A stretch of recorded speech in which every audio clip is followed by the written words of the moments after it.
video penurunan rumus yang beranggotakan Saya Muhammad Wisnu Panjasatrio dengan NIM akhir 129. saya Rina Fitriani dengan NIM akhir 093. Saya Siska Anda Setia dengan NIM akhir 077. Saya Nia Mutada dengan NIM akhir 091. Saya Nur Sohibul Asman Putro dengan NIM akhir 065. Selamat menonton.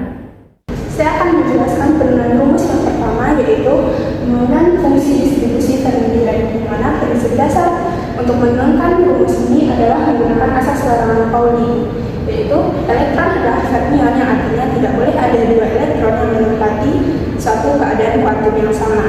Sehingga saat kita meninjau suatu keadaan energi, kemungkinan yang ada di sana adalah kosong dan terisi oleh satu elektron, tidak bisa diisi oleh dua atau tiga elektron, sehingga untuk okupasi nilai N-nya adalah N0 untuk kosong dan N1 untuk terisi oleh satu elektron. Untuk mencari probabilitas keberadaan satu elektron pada satu kondisi, kita menggunakan asambel kanonis besar karena sistemnya bersifat terbuka. Untuk itu kita harus mencari nilai fungsi partisi besarnya dahulu. Rumusnya adalah sigma Ni eksponensial pangkat minus beta Ni dikali dengan epsilon I kurang mu, yang mana betanya adalah 1 per KT, sehingga rumusnya menjadi sigma Ni eksponensial pangkat minus beta Ni epsilon I kurang mu per KT. Kemudian kita memasukkan nilai N0 dan N1 itu ke persamaan ini, sehingga hasilnya menjadi seperti ini. Dan untuk ruas di sebelah kiri, eksponensial pangkat 0 itu sama dengan 1, sehingga hasilnya menjadi 1 ditambah eksponensial pangkat minus epsilon dikurang mu per KT. Langkah selanjutnya adalah kita menghitung fungsi distribusinya, yang mana ini adalah nilai rata-rata jumlah pertukaran pada tingkat energi tersebut. Rumus yang digunakan adalah sigma N eksponensial pangkat minus N dikali epsilon minus mu per KT dibagi dengan fungsi partisinya. Kita kembali memasukkan nilai N0 dan N1 itu ke persamaannya, sehingga untuk ruas kiri ini menjadi 0 dan untuk ruas kanan menjadi eksponensial pangkat minus 1 dikali dengan epsilon dikurang mu per KT sudah dibagi dengan fungsi partisinya, sehingga hasil akhirnya menjadi seperti ini. Akan tetapi di bagian pembilangnya masih terdapat nilai eksponensial, sehingga kita harus menghilangkannya dengan cara membagi setiap suku itu dengan eksponensial pangkat minus epsilon dikurang mu per KT. Untuk ruas atas ini menjadi 1, dan untuk ruas yang sebelah kiri ini menggunakan rumus trigonometri, 1 dipangkat eksponensial minus x menjadi eksponensial pangkat x, sehingga untuk ruas yang ini menjadi eksponensial pangkat epsilon dikurang mu per KT. Sehingga di sini kita dapat membuktikan bahwa nilai dari fungsi distribusi Fermi-Dirac ini persamaannya adalah 1 per eksponensial pangkat epsilon dikurang mu per KT ditambah dengan 1, sehingga rumus tersebut dapat terbukti. Nah, yang selanjutnya kita akan membuktikan rumus dari energi Fermi pada semi mutlak, di mana rumusnya itu EF0 sama dengan H kuadrat dibagi 2M dikali dalam kurung 3N dibagi 8pi V dipangkatkan 2/3. Nah, dari keadaan nyatanya itu banyak sekali elektron. Nah, elektron tersebut itu terperangkap di dalam sebuah logam. Nah, untuk mempermudah membuktikan rumus dari energi Fermi ini, kita menganalogikan logam tersebut sebagai ruang 3 dimensi. Kenapa pakai ruang 3 dimensi? Karena yang kita tahu bahwa elektron itu bergerak di segala arah. Nah, untuk ruang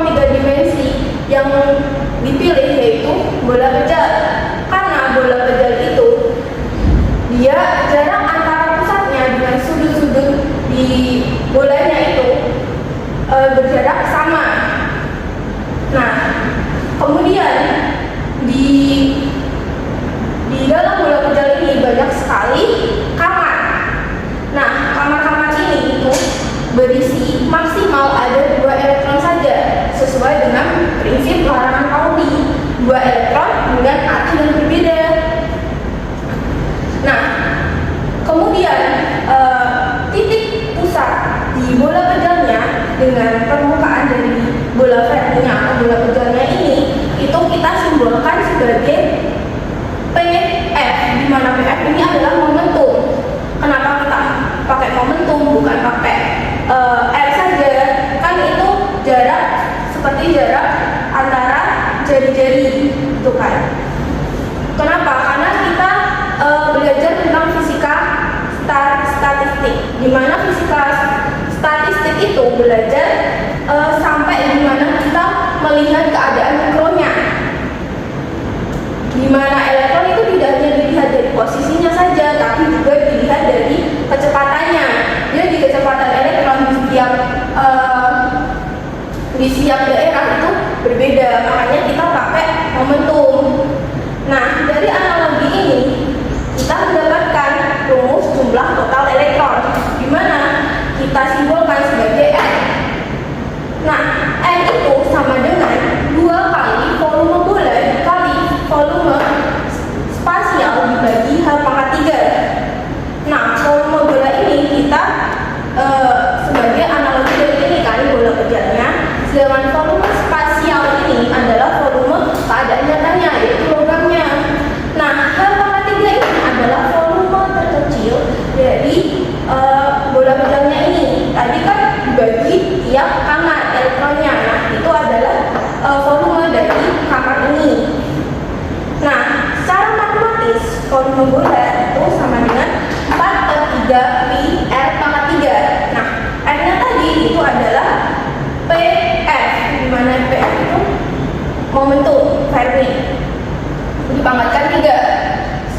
Selanjutnya volume spasial itu sama dengan F, sama dengan V. Maaf. Terus yang ketiga, kita akan substitusi volume bola dan volume spasialnya. Nah, N sama dengan 2 kali 4/3 pi P F pangkat 3 dikali V dibagi H/3, sehingga N-nya sama dengan 8 pi dikali P F pangkat 3 dikali V dibagi 3 dikali H/3.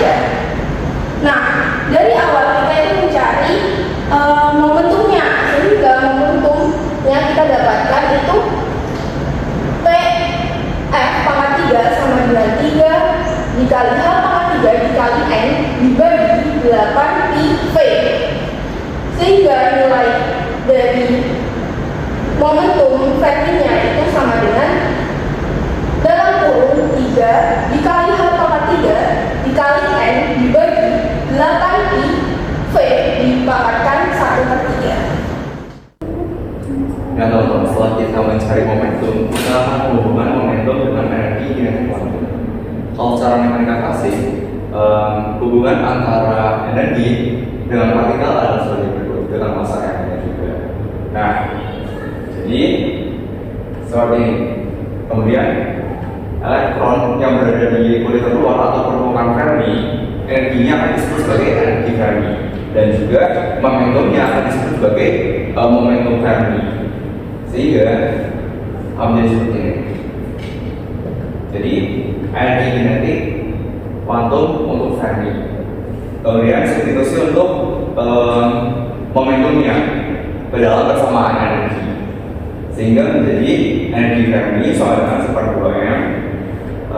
Kemudian kurung situ H 3n/8 pi 1/3 kuadrat. Kemudian kita kuadratkan, sehingga kalau misalkan H adalah H kuadrat, kita tulis kuadrat di sini.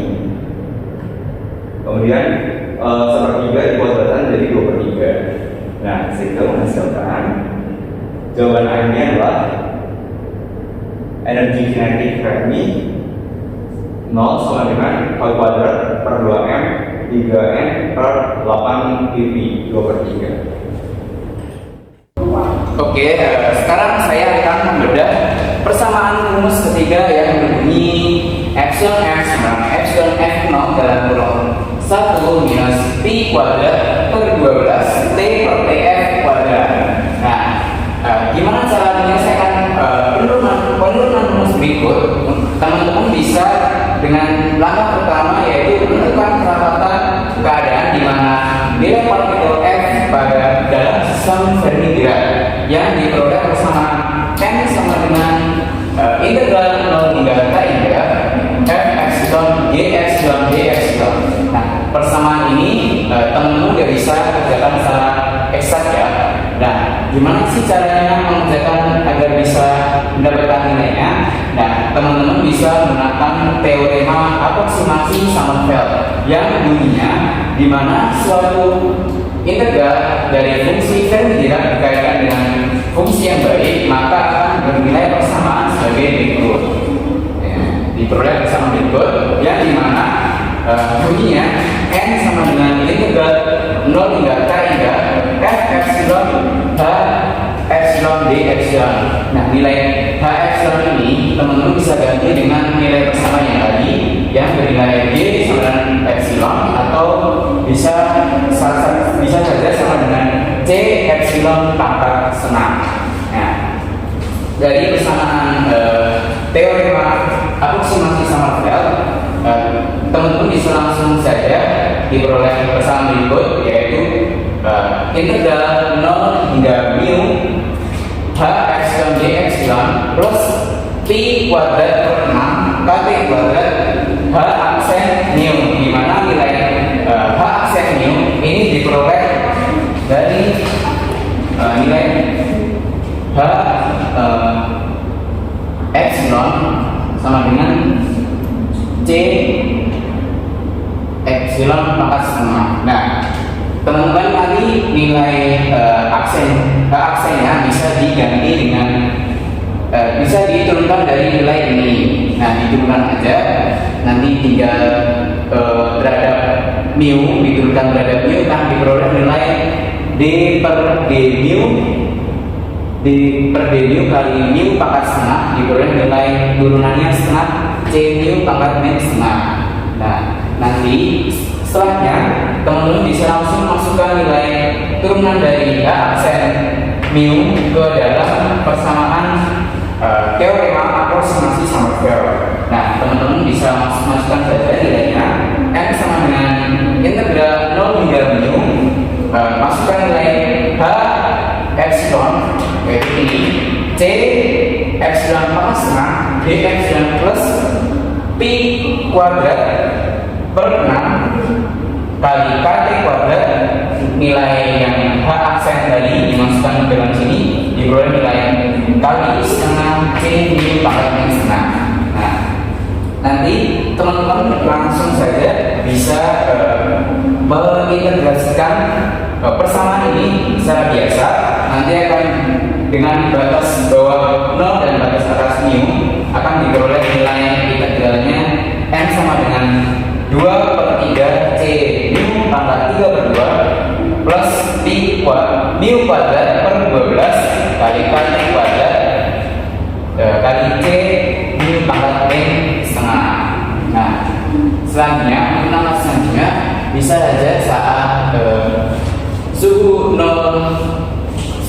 saat T sama dengan 0 Kelvin bisa langsung dimasukkan ke dalam persamaan yang tadi, teman-teman, yaitu saat nilai T sama dengan 0 Kelvin dan diperoleh persamaan 2 per 3 C mu pangkat 3 per 2 plus mu kuadrat per setengah kali K kali 0 pangkat 2 C mu pangkat min setengah, yang dimana nilai K kali 0 pangkat 2 akan bernilai apapun yang dikalikan dengan 0 akan bernilai 0, maka yang persamaan sebelah sini akan bernilai 0. Jadi langsung diturunkan saja hasilnya, dari ini diturunkan, nanti akan diperoleh nilai n sama dengan c n sama dengan 2 per 3 c mu pangkat 3 per 2. Nah, dimana saat suhu sama dengan T sama dengan 0 Kelvin, nilai mu ini disebut juga mu-nya sebagai energi Fermi non mutlak atau bernilai epsilon f sama epsilon f 0. Nah, nilai mu dari ini nanti dimasukkan ini nilai epsilon f 0 nya nanti akan diperoleh n sama dengan 2/3 c kali epsilon f 0 pangkat 3/2. Oke, selanjutnya saya akan melanjutkan penjelasan dari teman saya. Ketika kita membayangkan kita punya suatu wadah yang berisi suatu partikel, ketika wadahnya itu kita panaskan, maka partikelnya itu akan bergerak ke tingkat energi yang lebih tinggi. Tapi berapa jumlah partikelnya? Jika kita definisikan partikelnya itu mungkin 1000. Nah, saat dipanaskan kan pasti 1000 juga. Lalu gimana kalau wadahnya kita inginkan pada suhu 0 Kelvin misalnya? Pasti kan partikelnya akan bergerak ke tingkat energi yang lebih rendah. Tapi berapa jumlah partikelnya? Pasti 1000 juga. Maka secara fisik dapat saya tuliskan N saat 0 Kelvin itu akan sebanding atau sama dengan N saat T Kelvin. Di penjelasan teman saya sebelumnya didapatkan hasil N saat 0 K itu 2/3 C epsilon F0 maka 3/2. Kemudian saat N saat T Kelvin itu 2/3 C mu pangkat 3/2 ditambah pi kuadrat per 12 kT kuadrat C mu pangkat pi setengah. Nah, selanjutnya kita otak-atik. Kita bisa membagi semua variabelnya dengan 2/3 C. Jadi ini hilang, ini hilang.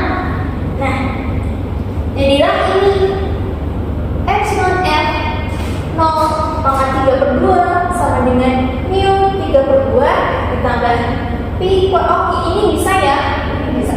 Jadi 12 bagi 2/3 itu pi pangkat 2/12 dibagi 2/3 C itu jadinya seperti ini, tapi C-nya terhilang.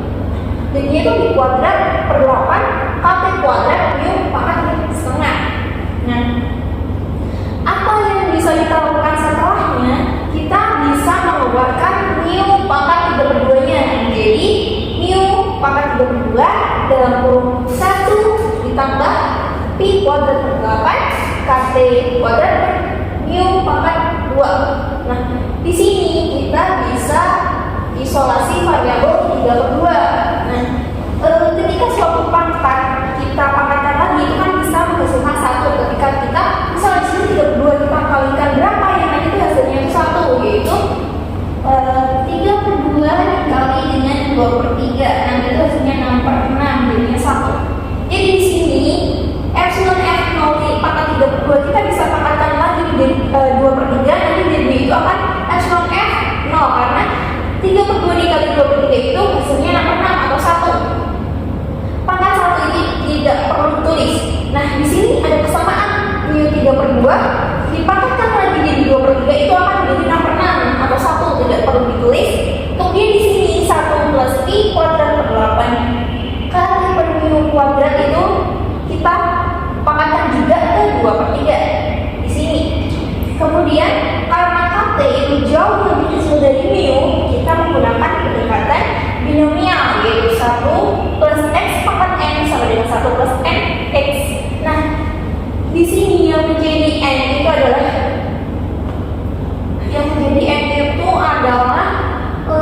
pi kuadrat per 8 dan yang menjadi x per ini. Nah, kita aplikasi aja nih. Kita susun di sini, jadinya itu seperti ini. Kemudian kita otak-atik lagi gimana caranya biar mu-nya itu di samping sini. Caranya dengan kita berpindah ruas. Mu itu kan sama dengan epsilon f 0 per ini. Kita naikkan saja persamaan ini jadi naik tapi pangkatnya hanya 1. Nah, di sini kemudian kita menggunakan pendekatan binomial lagi tapi pangkatnya 1 karena ini pangkatnya 1. Kemudian kita juga asumsikan mu di sini itu sebanding dengan epsilon f 0. Nah, pendekatan binomial pangkatnya 1 ini itu bedanya tuh di satu kali ini kan 1 plus nx. Di sini kita min karena binomial pangkat 1. dan kita mengasumsikan mu jadi epsilon F0, kita tulis di sini. Kemudian saya tuh kan pengen T per TF-nya, tapi di sini masih KT. Caranya gimana? Nah, kita pakai suhu Fermi. Nah, suhu Fermi itu didefinisikan sebagai energi Fermi pada saat suhu 0 mutlak dengan konstan Boltzmann. Nah, rumusnya itu seperti ini ya, X sama dengan epsilon F0 per K. Nah, otak-atik lagi gimana caranya biar serupa dengan hasil yang kita inginkan. Caranya kita kali aja, kita balik aja dari 1 per TL sama dengan K epsilon F0. Nah, kemudian kita kali T. Kita kali T kedua ruas jadi T per TL sama dengan K kali T per epsilon F. Jadi KT per epsilon F0. Nah, di sini kan saya definisikan sebagai persamaan pertama. Kita lihat di sini KT per epsilon F0 itu sama dengan T per TF. Ini tuh sama seperti yang kita inginkan, jadi kita bisa substitusi nilai KT per epsilon F0 sama dengan T per TF ini ke persamaan 1. Kita tulis saja menjadi mu sama dengan epsilon F0 1 minus I kuadrat per 12. Ini diganti dengan ini T per TF kuadrat. Oke, oh iya, saya lupa tanya. Di sini kita kan mendefinisikan mu-nya menjadi epsilon, sehingga terbukti epsilon sama dengan epsilon F0 dalam kurung 1 min I kuadrat per 12